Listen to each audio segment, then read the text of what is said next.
बच्चों, आज मैं आपका कारक से परिचय कराती हूँ। कारक किसे कहते हैं? क्रिया शब्दों के साथ संबंध जोड़ने वाले शब्द कारक होते हैं। यानी जो भी क्रिया को करने की भूमिका निभाता है वो कारक कहलाता है। इन कारकों को व्यक्त करने वाले शब्द या प्रत्यय कारक चिन्ह होते हैं, जिन्हें हम कारक विभक्ति कहा जाता है। संस्कृत में कारक और उसकी विभक्तियाँ इस प्रकार होती हैं। कर्ता कारक चिन्ह ने विभक्ति होती है इसकी प्रथमा विभक्ति। कर्म कारक चिन्ह को विभक्ति द्वितीय विभक्ति। करण कारक चिन्ह से या के द्वारा विभक्ति तृतीय विभक्ति। संप्रदान के लिए विभक्ति चतुर्थ विभक्ति का प्रयोग होता है। अपादान से और अलग होना विभक्ति पंचमा विभक्ति। संबंध कारक का के की विभक्ति षष्ठी विभक्ति। अधिकरण में पर और विभक्ति सप्तमी विभक्ति। संबोधन चिन्ह हे अरे भो। तो बच्चों, आपने कारक के चिन्ह और विभक्ति को जान लिया। प्रस्तुत पाठ में कर्ता कारक एवं संबोधन कारक का अध्ययन किया जाएगा। कर्ता शब्द वाक्य में किसी को बुलाने के लिए संबोधन का प्रयोग करता है। अतः हम इन दोनों कारकों का अध्ययन साथ साथ ही करेंगे। कर्ता क्रिया को स्वतंत्र रूप से करने वाले को हम क्या कहते हैं? कर्ता कहते हैं। जैसे अशोकः पाठं पठति। यहाँ पठति क्या है? क्रिया है और उसको करने वाला कौन है? अशोक है। इसलिए कौन है? अशोक क्या हुआ? यह कर्ता हुआ। कर्ता कारक के लिए प्रथमा विभक्ति का प्रयोग किया जाता है और इसका चिन्ह क्या है? ने। कर्ता शब्द संज्ञा या सर्वनाम कोई भी हो सकता है। अब आइए कर्ता कारक में हम पुल्लिंग, स्त्रीलिंग, नपुंसकलिंग तीनों वचनों को जानते हैं। पुल्लिंग एक वचन बालकः मतलब एक बालक ने। द्विवचन बालको दो बालकों ने। बहुवचन बालकः अनेक बालकों ने। स्त्रीलिंग रूप बालिका एक बालिका ने। बालिके दो बालिकाओं ने। बालिकाः अनेक बालिकाओं ने। नपुंसकलिंग एक वचन फलम एक फल ने। द्विवचन फले दो फलों ने। फलानि अनेक फलों ने। यदि कर्ता कारक में ने चिन्ह की आवश्यकता ना हो तो उसका प्रयोग नहीं किया जाता। जैसे बालकः एक बालक। कर्ता कारक में किम शब्द के रूपों का प्रयोग जानते हैं। पुल्लिंग एक वचन कह कह मने किसने। द्विवचन को किन दोनों ने। बहुवचन में के किन सबने। स्त्रीलिंग रूप का मने किसने। के किन दोनों ने। कहा किन सबने।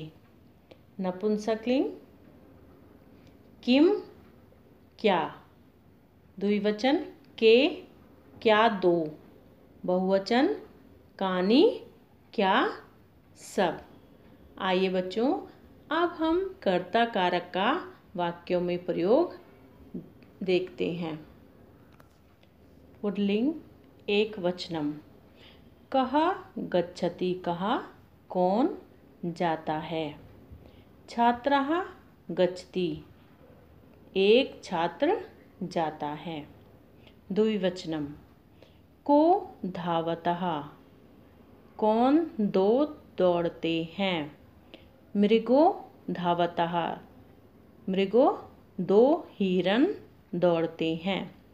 बहुवचनम, के नमन्ति, कौन नमस्कार करते हैं। भक्तः नमन्ति, अनेक भक्त नमस्कार करते हैं। स्त्रीलिंग एकवचनम, का पाठयति, कौन पढ़ाती है। शिक्षिका पाठयति, एक अध्यापिका पढ़ाती है। के पचतः, पचतः पकाना, कौन 2 पकाती हैं। ललने पचतः, ललने माने औरतें, 2 औरतें पकाती हैं। कहाँ गायन्ति, कौन गाती हैं। गायिका गायन्ति, अनेक गायिकाएं गाती हैं। नपुंसकलिंग एकवचनम, किम पतति, क्या गिरता है। पत्रम पत्ता, पत्रम पतति, एक पत्ता गिरता है। द्विवचनम, के भ्रमतः, कौन 2 भ्रमता माने घूमते हैं, कौन 2 घूमते हैं। चक्रे भ्रमतः, चक्रे माने पहिए, 2 पहिए घूमते हैं। कानि विकसन्ति, कानि क्या विकसन्ति खिलते हैं, क्या खिलते हैं। पुष्पाणि विकसन्ति, अनेक फूल खिलते हैं। संबोधनम, किसी को अपनी ओर बुलाना या दूर से पुकारना संबोधन कहलाता है। इसके चिन्ह हे, अरे, वो होते हैं। जैसे हे बालक त्वं कुत्र गच्छसि, अरे बालक तुम कहाँ जा रहे हो। संबोधन रूपाणी पुल्लिंग, स्त्रीलिंग और नपुंसक लिंग को जानते हैं। एकवचनम, हे बालक, हे एक बालक। द्विवचनम, हे बालको, हे 2 बालकों। बहुवचनम, हे बालकः, हे अनेक बालकों। स्त्रीलिंग एकवचनम, हे बालिके, हे एक बालिका। द्विवचनम, हे बालिके, हे 2 बालिकाओं। बहुवचनम, हे बालिकः, हे अनेक बालिकाओं। नपुंसकलिंगम एक वचनम, हे फल, हे एक फल। द्विवचनम, हे फले, हे 2 फलों। बहुवचनम, हे फलानि, हे अनेक फलों।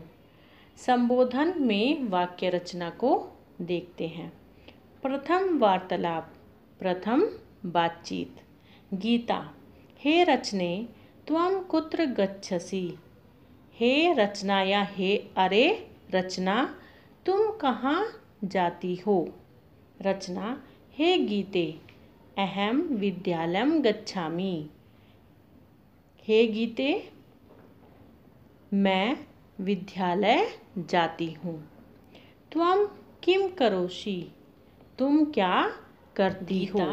हे रचने अहम पाठम स्मरामि, कि अरे रचना मैं पाठ याद करती हूँ। अधुना अहम अपि चलामि, अधुना माने अब, अपि माने भी, अब मैं भी चलती हूँ। द्वितीयः वार्तालापः, द्वितीय दूसरी बातचीत। विपिनः, हे अशोक त्वं किं करोषि, हे अरे या हे अशोक तुम क्या करते हो। अशोकः, अहम तरामि, तरामि माने तैरना, मैं तैरता हूँ। हे विपिन किं त्वं अपि आगच्छसि, अरे विपिन क्या तुम भी आते हो। विपिन, हे अशोक अहम अपि तत्र आगच्छामि, अरे अशोक, मैं भी वहाँ आता हूँ। अशोकः विपिनः च आम अधुना आवाम तराव। हाँ, अब हम दोनों तैरते हैं। तो बच्चों, आज हमने कर्ता व संबोधन कारक को जाना। मैं आशा करती हूँ आप सभी को यह पाठ समझ में आ गया होगा। धन्यवाद।